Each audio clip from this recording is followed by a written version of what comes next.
IPL లో most successful team Chennai Super Kings. అత్యధిక following ఉన్న జట్లలో సిఎస్కే కూడా ఒకటి. అందుకు కారణం మహేంద్ర సింగ్ ధోని అని ప్రత్యేకంగా చెప్పనవసరం లేదు. సిఎస్కేను 5 సార్లు విజేతగా నిలబెట్టాడు. అయితే గత 2-3 సీజన్లుగా ధోని రిటైర్మెంట్ చుట్టూ వార్తలు వస్తున్నాయి. ధోనికి ఇదే చివరి సీజన్ అంటూ కథనాలు వచ్చాయి. మహే మాత్రం తర్వాతి సీజన్లు వరుసగా ఆడుతూ వస్తున్నాడు. ఇప్పుడు కూడా ఐపీఎల్ 2026 ధోనికి ఆఖరిదంటూ ప్రచారం జరుగుతోంది. కానీ ధోని గాని సిఎస్కే కి మేనేజ్మెంట్ గాని క్లారిటీ ఇవ్వలేదు. ఈ సీజన్ మొత్తానికి మాత్రం ధోని అందుబాటులో ఉంటాడని ఫ్రాంచైజ్ వెల్లడించింది. 2020లో అంతర్జాతీయ క్రికెట్ కు రిటైర్మెంట్ ప్రకటించిన ధోని ఐపీఎల్ లో మాత్రం కొనసాగుతున్నాడు. ప్రెజెంట్ ధోని వయసు 44 సంవత్సరాలు. ఈ వయసులోనూ ప్రొఫెషనల్ క్రికెట్ ఆడటం చాలా అరుదు. వయసు రీత్యా కావచ్చు, లేదంటే పెర్ఫార్మెన్స్ ఆధారంగా కావచ్చు, అతని ఆట గతంలో లాగా లేదు అన్నది వాస్తవం. గత 2 సీజన్లుగా ధోని గాయాలతో సతమతం అవుతున్నాడు. బ్యాటింగ్ కి కూడా తప్పనిసరి అయితేనే వస్తున్నాడు. గత సీజన్ లో ధోని 13 ఇన్నింగ్స్ 196 రన్స్ చేశాడు. దాదాపు అతను 7వ స్థానంలోనే బ్యాటింగ్ కి వచ్చాడు. ఈ సీజన్ తర్వాత ధోని ఐపీఎల్ కు గుడ్ బై ప్రకటిస్తాడని బలంగా ప్రచారం జరుగుతోంది. మాజీ క్రికెటర్లు రాబిన్ ఊతప్ప, ఇర్ఫాన్ పఠాన్ కూడా ధోనికి ఇదే చివరి ఐపీఎల్ అంటూ కామెంట్స్ చేశారు. ఈ సీజన్ లో కూడా అతను ప్లేయర్ కమ్ మెంటర్ గా వ్యవహరిస్తాడని అభిప్రాయపడ్డారు. అయితే ధోని ఇప్పటి వరకు ఐపీఎల్ కు గుడ్ బై చెప్పకుండా ఉండటానికి సిఎస్కే అవసరాలు కూడా ఒక కారణమని విశ్లేషకులు అభిప్రాయపడుతున్నారు. కెప్టెన్సీ ఓ కారణమైతే కీపింగ్ బాధ్యతలు మరో కారణం. రుతురాజ్ గైక్వాడ్ ప్రస్తుతం కెప్టెన్ గా కొనసాగుతున్నాడు. ఇకపోతే సిఎస్కే రాజస్థాన్ రాయల్స్ నుండి సంజు శాంసన్ ను ట్రేడ్ చేసుకున్న విషయం తెలిసిందే. దీంతో వికెట్ కీపింగ్ ఆప్షన్ కూడా సిఎస్కే కు దొరికింది. ఇక శాంసన్ రాకతో ధోని వైదొలగడానికి ఓ అవకాశం వచ్చింది. ఈ సీజన్ లో ధోని కీపింగ్ బాధ్యతను శాంసన్ కు ఇచ్చే అవకాశాలు ఎక్కువ. ధోని ఇంపాక్ట్ ప్లేయర్ గా బరిలోకి దిగిన ఆశ్చర్యపోన అవసరం లేదు. ఒకవేళ ఐపీఎల్ కు వీడ్కోలు పలికిన ధోని సిఎస్కే తోనే కొనసాగే అవకాశాలు ఎక్కువ. ఎందుకంటే గతంలో చాలా సార్లు జట్టుతో తన అనుబంధం గురించి చెప్పాడు.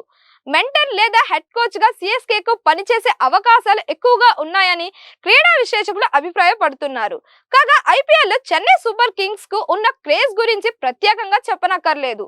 అభిమానుల ఘనం మాత్రమే కాదు, ఐపీఎల్ లో మోస్ట్ సక్సెస్ఫుల్ టీం కూడా.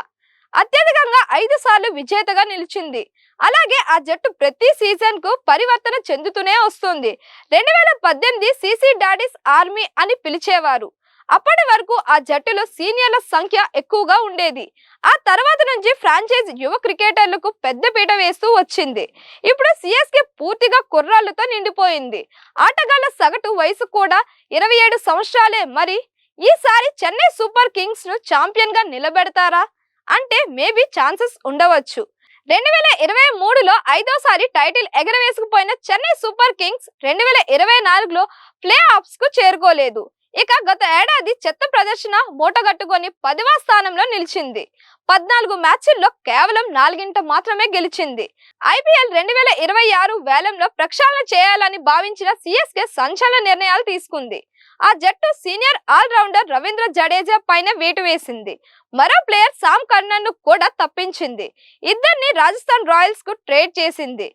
ఈ క్రమంలోనే ఆర్ఆర్ నుంచి సంజు శాంసన్ ను తీసుకొని బ్యాటింగ్ సామ్రాజ్యాన్ని పెంచుకుంది. డేవన్ కాన్వే, రచిస్ రవీంద్ర, ప్రతిరానలను కూడా వేలంలోకి వదిలేసింది. బదులుగా ఉత్తరప్రదేశ్ కు చెందిన ప్రశాంత్ వీర్, రాజస్థాన్ కు చెందిన కార్తిక్ శర్మ వంటి ప్రతిభావంతులను వేలంలో దక్కించుకుంది. వీరిద్దరికి చెరో 14.20 కోట్లు చెల్లించింది. మిడిల్ ఆర్డర్ కోసం సర్ఫరాజ్ ఖాన్ ను జట్టులోకి తీసుకుంది. స్పిన్నర్ రాహుల్ చాహర్, విదేశీ ప్లేయర్లు Matt Henry, Akeal Hosein, Matthew Short, Jack Fox వంటి ప్లేయర్ ను కొనుగోలు చేసింది. ఇక చెన్నైలో బలాలు చూసుకుంటే సంజు శాంసన్ తో రాకతో సిఎస్కే బలం పెరిగింది. ఇటీవలే టీ20 వరల్డ్ కప్ లో అతను సంచలన ప్రదర్శన చేసిన విషయం తెలిసిందే. వరుసగా 3 హాఫ్ సెంచరీలు బాది టీమిండియా ప్రపంచ కప్ గెలవడంలో కీలక పాత్ర పోషించాడు. అలాగే రాజస్థాన్ రాయల్స్ కు అతను సారథిగా వ్యవహరించాడు. సంజు నాయకత్వ లక్షణాలు కూడా జట్టుకు ఉపయోగపడనున్నాయి. ధోని పెద్దగా బ్యాటింగ్ చేయకపోయినా జట్టు బలాల్లో అతను ఒకడు. వ్యూహ రచనలో దిట్ట అయిన మహి జట్టు ఎంపిక నుంచి అన్ని విషయాల్లోనూ కీలక పాత్ర పోషిస్తాడు. ఇక కెప్టెన్ రుతురాజ్ గైక్వాడ్ గాయం కారణంగా గత సీజన్ లో పలు మ్యాచ్లకు దూరంగా ఉన్నాడు. నిలకడగా రాణించే అతని జట్టు బ్యాటింగ్ కు కీలకం. శాంసన్ గైక్వాడ్లకు తోడు యువ బ్యాటర్ ఆయుక్ మాత్రేతో టాప్ ఆర్డర్ గా బలంగా నిలుస్తోంది. ఇక మిడిల్ ఆర్డర్ శివం దూబే, విదేశీ బ్యాటర్ డెనల్ బ్రెవిస్ వంటి హిట్టర్లు ఉన్నారు. టీ20 వరల్డ్ కప్ తో దూబే మంచి ఫామ్ లో ఉన్నాడు. డ్రెవిస్ కూడా ప్రపంచ కప్ లో కీలక ఇన్నింగ్స్ ఆడాడు. ఇక దేశవాళీలో సత్తా చాటిన ప్రశాంత్ వీర్, కార్తిక్ శర్మలపై భారీ అంచనాలు ఉన్నాయి. సయ్యద్ ముస్తాక్ అలీ ట్రోఫీ 2025లో వీరు సత్తా చాటారు. అలాగే Nathan Ellis, Akeal Hosein, Matt Henry, Noor Ahmad తో విదేశీ బౌలింగ్ బలం ఉంది. ఇక సిఎస్కే బలహీనతలు చూస్తే జట్టుకు బలంగా ఉండే రవీంద్ర జడేజా లేకపోవడం సిఎస్కేకి లోటే. ఎన్నో సందర్భాల్లో అతను జట్టును గెలిపించాడు. అలాగే senior spinner Ravichandran Ashwin retired అవ్వడం జట్టుకు లోటే. ఎక్కువ యువ క్రికెటర్ల మీద ఆధారపడ్డ ఆ జట్టులో అనుభవాలేమీ కనిపిస్తున్నది. ఆయుష్ మాత్రే, ప్రశాంత్ వీర్, కార్తిక్ శర్మ, అంశుల్ కాంబోజో ఇంకా అంతర్జాతీయ అరంగేట్రం చేయని వాళ్లే. దేశవాళీలో అదరగొట్టిన వీరు ఐపీఎల్లో ఒత్తిడిని ఏ మేరకు అధిగమిస్తారో చూడాలి.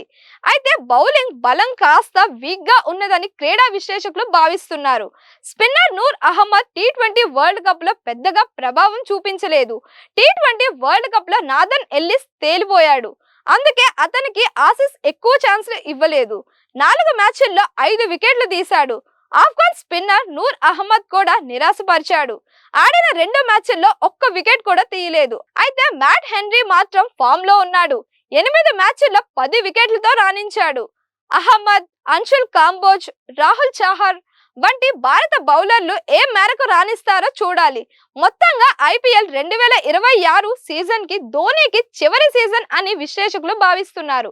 మరి ధోనీ ఐపీఎల్ రిటైర్మెంట్ పై మీ ఒపీనియన్ ని కామెంట్ చేసి చెప్పండి. మరిన్ని ఇలాంటి వీడియోస్ కోసం మన ఛానల్ ని లైక్ చేయండి, షేర్ చేయండి, కామెంట్ చేయండి.